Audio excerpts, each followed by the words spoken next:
The Oakland Athletics have had an interesting season, to say the least, between the announcement they would be moving to Sacramento to the emergence of young talents like Mason Miller and Shea Langoliers.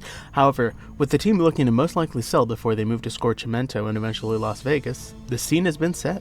Without further ado, let's dive right in. 5 trade candidates for the Oakland A's. First candidate I want to discuss is left-hander Scott Alexander. A left-handed reliever on an expiring contract? Oh golly, you don't say. Probably one of the more straightforward trade candidates I've ever seen one. Scott Alexander has been having a serviceable season for the Athletics, posting a 3.77 ERA and 60% ground ball rate across 14 1/3 innings. He isn't the kind of late inning setup arm that's going to command you, the highest possible price at the trade deadline. So he could be the kind of middle reliever that a wildcard contender could use to shore up the bridge to their closer. Not necessarily saying that a division leader is going to go after an arm like a Scott Alexander, but maybe a team that's in the wild card race, maybe not currently in a wild card spot, would be a good landing spot for him. Next up, we have Paul Blackburn, probably the biggest question mark of the 5 trade candidates in this video. Paul Blackburn has been rumored as a trade candidate for what feels like an eternity now. He's currently on the injured list as a result of a stress reaction in his right foot, but he is set to be back around or after the All-Star break. However, when healthy, he's been one of the most sneaky good arms in the game of baseball. Over the last 3 seasons, Blackburn has posted a 4.31 ERA and 4.11 FIP in 261 innings, striking out 7.9 batters per 9 and limiting the walks to 3 batters per 9. The right-hander is also under team control for one more season after 2024, so the A's could find an appealing trade package out on the market should they choose to trade him. I'm not sure if you'll get as much as you got for Frankie Montas if you're the Oakland A's, but it's definitely a trade worth exploring.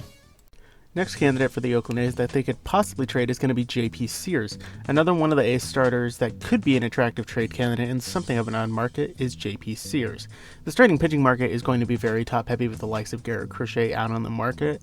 That and you've got your rentals. J.P. Sears is somewhere in this middle ground of pitchers who are not rentals, but who aren't necessarily an ace. He's posted a serviceable year so far. He's averaging 5 1/3 innings a start, posting a 4.74 ERA and 4.78 FIP across 95 innings. The left-hander struck out 16.7% of batters while walking 7.4%.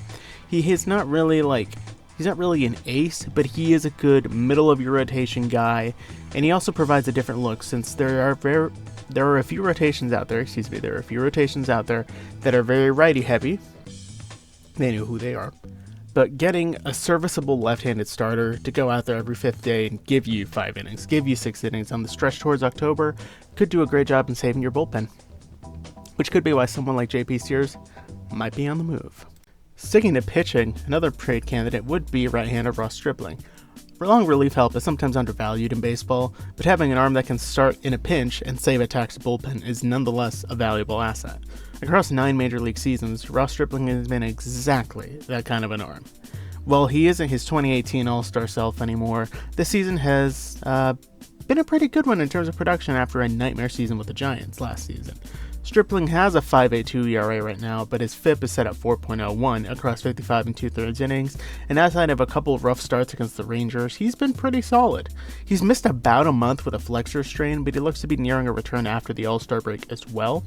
While Ross Stripling might not have the luster of someone like an Eric Fetty, and he probably won't be one of your 3 wildcard starters should you make the dance, if he comes back healthy, he could certainly be another arm that can help a team push through the gauntlet that is August and September, and he won't cost you that much. Now, the last guy I want to talk about is going to be Abraham Toro. The infielder is having a career-best season with the A's in 2024, excluding a 20-game sample last season. He's hitting .260 with a .689 OPS and 6 home runs and 277 at-bats. The biggest calling card for Toro is honestly his defense and positional versatility. The switch hitter can play first, second, and third base and has graded out as an average defender at each position. He's also spent some time in the outfield corners over the last 2 seasons, so he could be a kind of a plug-and-play guy. Now, he has 2 seasons remaining of arbitration eligibility despite being in the majors since 2019. He's been DFA'd a couple times, optioned to the minors for prolonged periods of time, so he's not a free agent until 2026. He may not cost the most of the players on this list, he would be more of a low-cost addition, but even then the A's would be doing something good for their organization in sending him off when his value is probably at the highest it might be. He could be the sort of sneaky buy for a team looking for left-handed and right-handed power, as well as a versatile position player. Utility players are a big thing for teams, especially because you have injuries that are going to happen regardless. So someone like Abraham Toro could definitely be a very under the radar move that we look back and think, huh, that was a pretty good move. And there we have it, folks. 5 trade candidates for the Oakland A's that they could look to move at the deadline. Let me know what team you'd like to see me cover next. I've got a few ideas, but let me know which one you want to see next. We now have about 3-ish weeks until the trade deadline. Oh my goodness, that came by fast. Go ahead and click like and subscribe on the way out. It really helps me out a lot with the algorithm.